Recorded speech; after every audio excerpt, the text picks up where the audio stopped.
नमस्कार। हिंदी साहित्य के दो बहुत ही जरूरी दौर रीतिकाल और आधुनिक काल पर आज बात करेंगे। अगर परीक्षा की तैयारी चल रही है तो ये सारे जरूरी तथ्य और आसान ट्रिक्स बहुत काम आने वाले हैं। चलिए मिलकर इस सफर को शुरू करते हैं। तो देखते हैं आज का हमारा रास्ता क्या है। सबसे पहले एक छोटा सा परिचय होगा, फिर हम सीधे चलेंगे अपने पहले पड़ाव रीतिकाल की तरफ।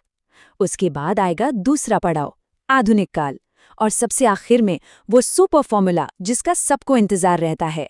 इससे सब कुछ याद रखना आसान हो जाएगा। हिंदी साहित्य का इतिहास देखें तो रीतिकाल और आधुनिक काल ये दोनों ही बहुत खास हैं। एक वो दौर था जो परंपरा और श्रृंगार में डूबा हुआ था, तो दूसरा एक नई सुबह लेकर आया, पुनर्जागरण और सुधार की। आइए एक एक करके दोनों को समझते हैं। तो चलिए, हमारा पहला पड़ाव है रीतिकाल। ये वो जमाना था जब कविताएं परंपराओं में बंधी होती थी, श्रृंगार रस की बहुत ज्यादा अहमियत थी और ब्रज भाषा का क्या ही खूबसूरत इस्तेमाल होता था। अच्छा, रीतिकाल को समझने का सबसे आसान तरीका है इसे 3 हिस्सों में बांट लेना। रीतिबद्ध मतलब जो नियमों से बंधे थे, रीति सिद्ध जिन्होंने एक बीच का रास्ता अपनाया, और रीति मुक्त जो भाई एकदम आजाद थे। और इसको याद रखने की जो ट्रिक है वो है ब स म। ब से बद्ध, स से सिद्ध और म से मुक्त। कितना सिंपल। मजे की बात यह है कि रीतिकाल को कई अलग अलग नामों से भी जाना जाता है। जैसे मिश्र बंधुओं ने इसे अलंकारिक काल कह दिया, तो वहीं त्रिलोचन ने इसे अंधकार काल का नाम दे दिया। अब इतने सारे नाम याद कैसे रखें? उसके लिए भी एक ट्रिक है, अंग री अंग श्री। ये छोटी छोटी ट्रिक्स ही परीक्षा में समय बचाती हैं। अब बात करते हैं कवियों की। रीतिबद्ध में चिंतामणि त्रिपाठी और भूषण का नाम सबसे ऊपर है। और हाँ, आचार्य रामचंद्र शुक्ल चिंतामणि को ही रीतिकाल का प्रवर्तक मानते हैं। रीति मुक्त में तो घनानंद का कोई जवाब नहीं। और जब रीति सिद्ध की बात आती है तो बस एक ही नाम सूरज की तरह चमकता है, बिहारी लाल। और ये जो नंबर है ना, ये बहुत बार पूछा गया है। बिहारी लाल जी की बस एक ही रचना मिलती है, बिहारी सतसई, और इसमें कुल दोहे हैं, ठीक 719। इस नंबर को दिमाग में एकदम फिट कर लेना है। तो एक छोटा सा ब्रेक लेते हैं और दोहराते हैं। हमने रीतिकाल के 3 भाग देखे बसमा वाली ट्रिक से, और बिहारी सतसई के 719 दोहे याद किए। बढ़िया, अब हमारी नींव मजबूत है, तो चलिए अब चलते हैं अपने अगले पड़ाव की ओर, आधुनिक काल। लीजिए, अब हम आ गए हैं हिंदी साहित्य के एक नए दौर में, आधुनिक काल। ये वो वक्त था जब साहित्य सिर्फ मनोरंजन के लिए नहीं था, ये समाज में बदलाव लाने का, एक नई चेतना जगाने का एक बहुत बड़ा जरिया बन गया था। आधुनिक काल की शुरुआत को हम 2 हिस्सों में समझ सकते हैं। पहला है भारतेंदु काल, जिसे हिंदी का पुनर्जागरण काल भी कहते हैं, और दूसरा है द्विवेदी युग, जिसे जागरण सुधार काल के नाम से जाना जाता है। एक ने नींव रखी तो दूसरे ने उस पर इमारत खड़ी की। इस युग के जो हीरो थे वो थे भारतेंदु हरिश्चंद्र। उन्हें आधुनिक हिंदी साहित्य का पितामह भी कहा जाता है। उनका एक उपनाम था रसा, और उनकी रचनाओं को याद रखने की एक बहुत ही आसान ट्रिक है, प्रे ब वे का।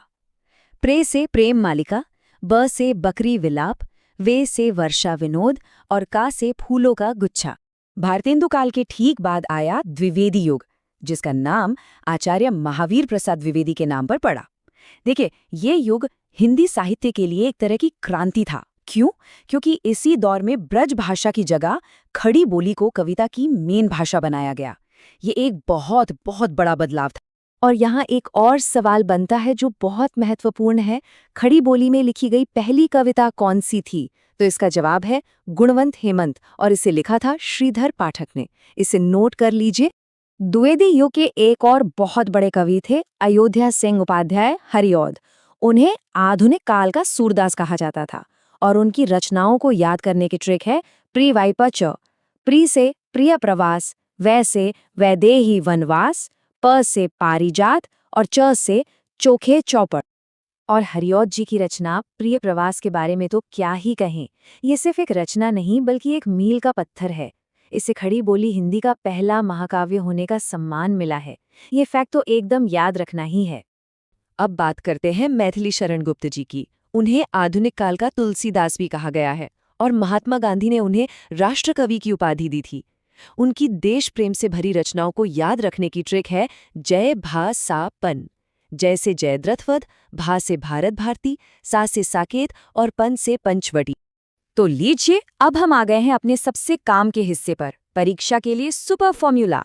अब तक हमने जो भी सीखा है उसे बिजली की तेजी से दोहराएंगे। सब तैयार हैं? चलिए शुरू करते हैं। पहला फॉर्मूला, रीतिकाल का विभाजन कैसे याद रखना है। ब स म, रीतिबद्ध, रीतिसिद्ध और रीतिमुक्त, एकदम पक्का। दूसरा फॉर्मूला, रीतिकाल के अलग अलग नाम। हमारी ट्रिक है अनरेशटू, अलंकारिक, रीति, अंधकार और श्रृंगार, शानदार। वो खास नंबर बिहारी सतसई में कितने दोहे हैं? 719। इसे बिल्कुल नहीं भूलना है। एक ऐतिहासिक रचना, खड़ी बोली का पहला महाकाव्य कौन सा है? प्रिय प्रवास। और लेखक कौन? हरिऔध जी। और आखिर में, किस रचना की वजह से मैथिली शरण गुप्त जी को राष्ट्र कवि कहा गया? भारत भारती। ये दोनों नाम एक दूसरे से जुड़े हुए हैं। तो इस सारी जानकारी के बाद अब एक सवाल मन में दोहराने के लिए, आधुनिक काल के तुलसीदास की उपाधि किसे दी गई थी? जरा सोचिए, इसका जवाब याद करने की कोशिश कीजिए। इससे आज जो कुछ भी सीखा है वो और भी पक्का हो जाएगा। अगली बार फिर मिलेंगे एक नए विषय के साथ।